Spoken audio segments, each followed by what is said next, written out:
माता पिता पर एक रचना दिल से लिखी है, आपके दिल पर दस्तक दे गई तो मेरी लेखनी का लिखना समझो सार्थक सिद्ध हो गया।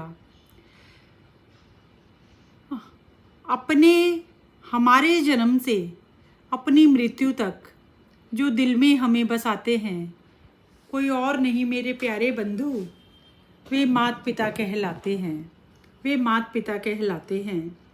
हमें खुश देखकर जो खुश हो जाते हैं, हमें कष्ट में देखकर जो दुखी हो जाते हैं, हमारी उपलब्धियों पर जो दिल से हर्षित हो जाते हैं, हमारी असफलताओं में भी जो हमारा साथ निभाते हैं, हमें खाना खाते देख जो भीतर से तृप्त हो जाते हैं, हमारे सपने पूरा करना ही अपने जीवन का ध्येय बनाते हैं, अपने कष्ट छिपाकर हमारी खातिर जो सदा मुस्कुराते हैं, हमारी हर समस्या का तत्काल समाधान बन जाते हैं, ताउम्र हमारा आधार और एटीएम कार्ड बन जाते हैं, हर संज्ञा सर्वनाम विशेषण का बोध कराते हैं, हर कब क्यों कैसे कहाँ कितने का तत्क्षण उत्तर बन जाते हैं, और शिक्षा संग संस्कारों का भी पाठ पढ़ाते हैं।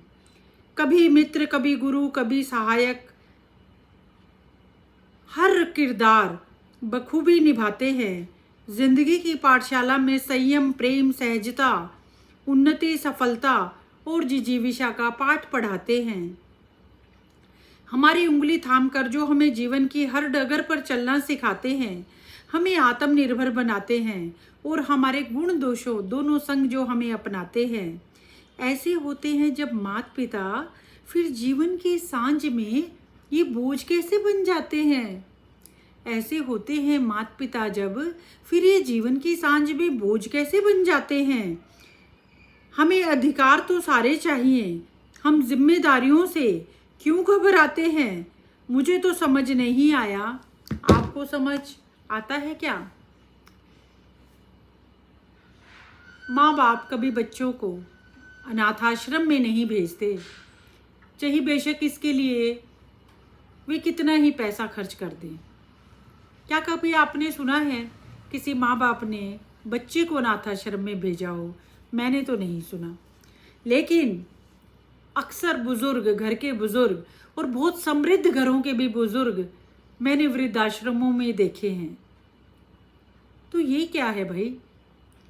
क्या वे बच्चे रिकॉल नहीं कर पाते या पास्ट में अतीत के लम्हों को चुरा नहीं पाते, या समझने की उनकी शक्ति खत्म हो जाती है, या करुणा का चश्मा सूख जाता है, या विवेक काम नहीं करता, दिल की नसें बंद हो जाती हैं और दिमाग शून्य हो जाता है, जो ऐसा घिनौना कृत्य करने पर वे मजबूर हो जाते हैं। क्या वे समझा नहीं सकते कि ये वही माता पिता है जिनकी वजह से उन्हें जीवन मिला है।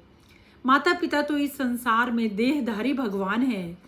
मैंने भगवान को तो नहीं देखा, पर जब जब देखा माता पिता को, मुझे समझ में बहुत अच्छे से आया। यही तो होता है भगवान का शीतल सा साया। मंदिर ना जाओ चलेगा, मस्जिद, धाम, तीर्थ कहीं ना जाओ चलेगा, लेकिन जीते जी अपने घर में बैठे हुए भगवानों को छोड़कर, उन्हें वृद्धाश्रम में छोड़कर क्या आप पुण्य कमा सकोगे? कभी नहीं, कभी नहीं। ज़रा सोचिए, कड़वा है मगर सत्य है।